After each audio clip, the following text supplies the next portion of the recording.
council. A young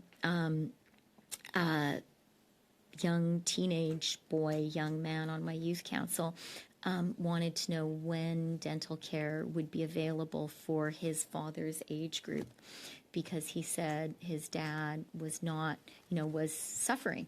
And he said, I'd really like my dad to be able to go to the dentist and get taken care of. That really brought home to me how many Canadian families are really literally in pain because they don't have the money to go to the dentist or have to make difficult choices in their family budget. So good news, we're fixing that. So far, more than 400,000 children have been supported. Our estimate is that 9 million Canadians will be supported with dental care.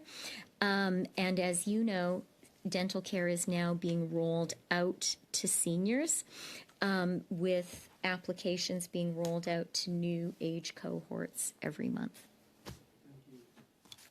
You want to make a final comment, but you were going to the next member, MP Thompson. I was trying to get another question in, but that's fine. Thank you. The time is done, and so we're off to MP Sainte-Marie, please. Madame la Ministre, le journal... Madam Minister, the Journal de Montréal today said an increase in 44% of firms that are declaring bankruptcy, and it says reimbursing the CEWS is the straw that's breaking the camel's back for several entrepreneurs who are preferring to give up. And later in the article, it says, in particular, firms that are facing bankruptcy has gone up by 44% in Quebec over the last year, with over 3,000 firms that have actually gone bankrupt in 2023. Now, it's predictable, and we've put forward solutions. What are you going to propose in terms of solutions to this matter? Thank you very much for that question. Our government very much understands the importance of SMEs. They are at the heart of our economy, and they're also at the heart of our communities. That is why we were so proud of being able to support SMEs with a program of $49 billion.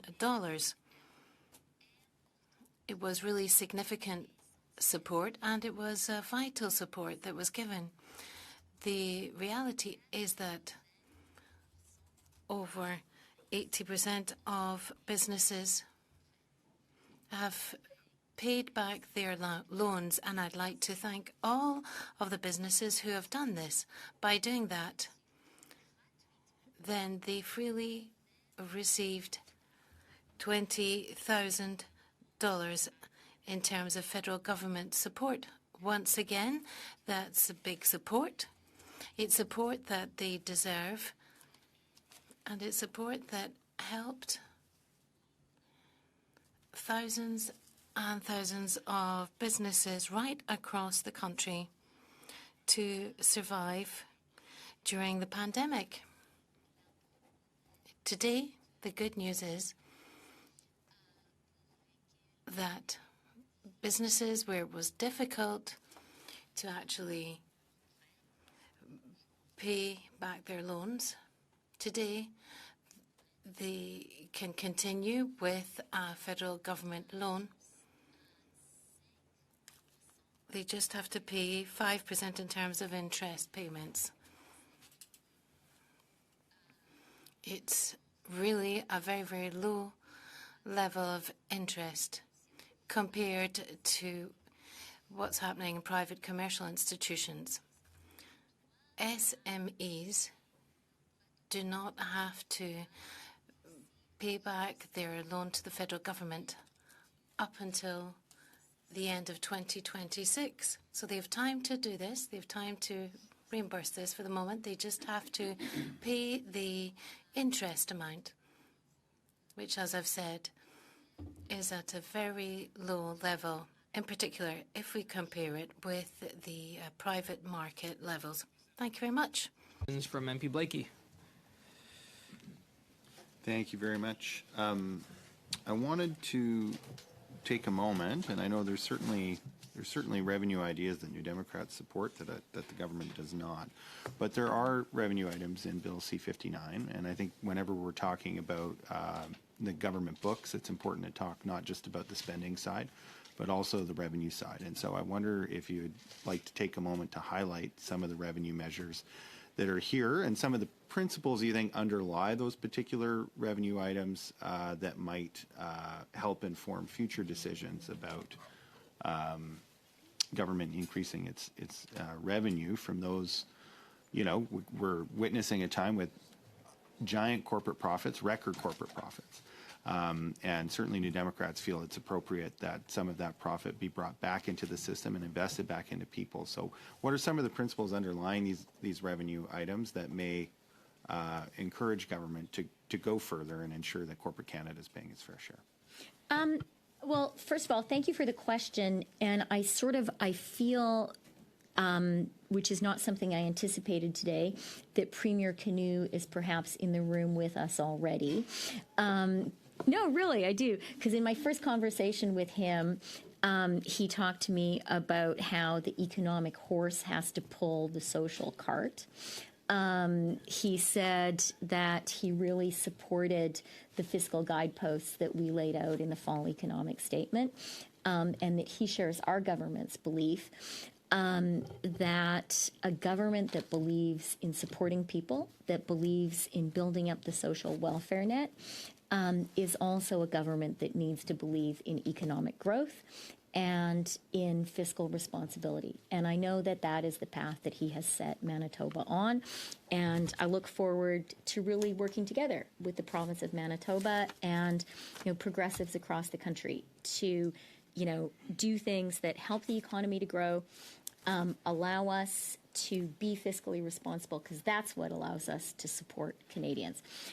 So I really just want to start with that and say how important it is. And I agree with you.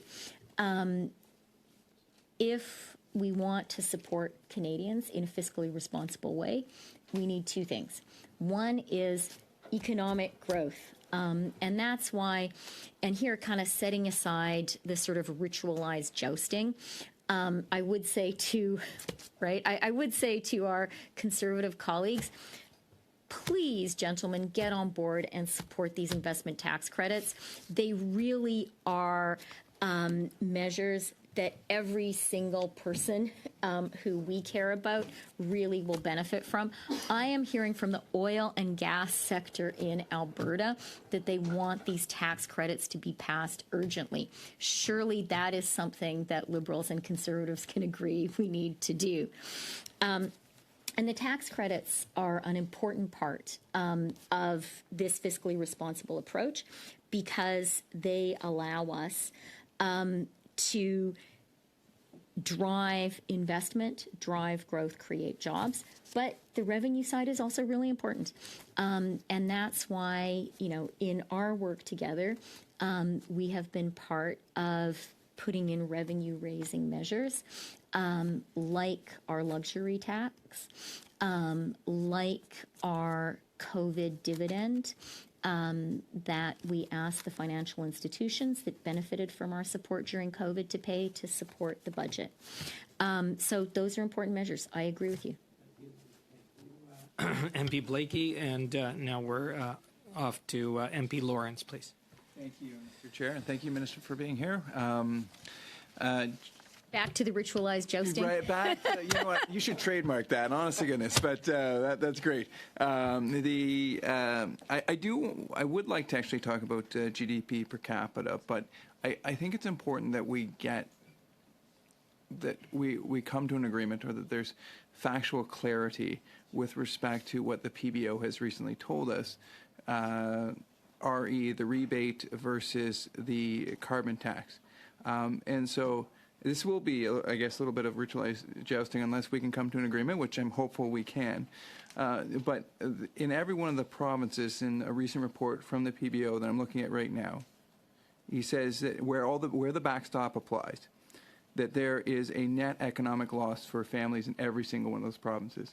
Can you just agree with that?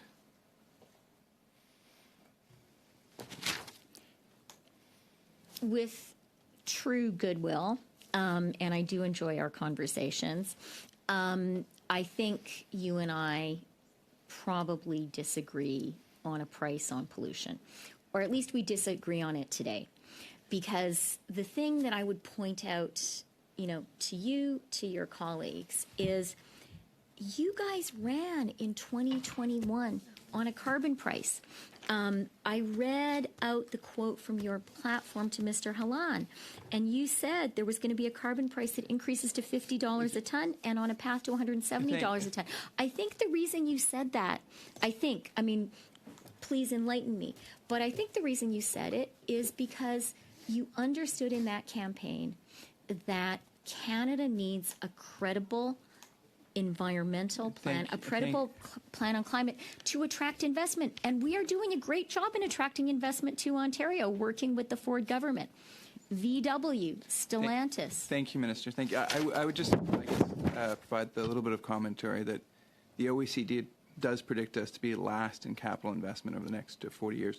But I just want to go through this because I think it is important that we have factual clarity on this. And so the PBO tells us that the average family in Alberta will pay $2,943 in carbon tax. Could you please tell us what their average rebate will be for that family? You mentioned the OECD, so I can't resist pointing out that according to the OECD, in the first 6 months of last year, of 2023, Canada had the highest per capita foreign investment of any country in the G7 or G20, and the third highest total sum of foreign investment. That is impressive. That is actually thanks to our collaborative work with the government of the province of Ontario, and it is thanks to the fact that we have a climate plan. Investors are demanding that. Thank you very much. So what would be the rebate?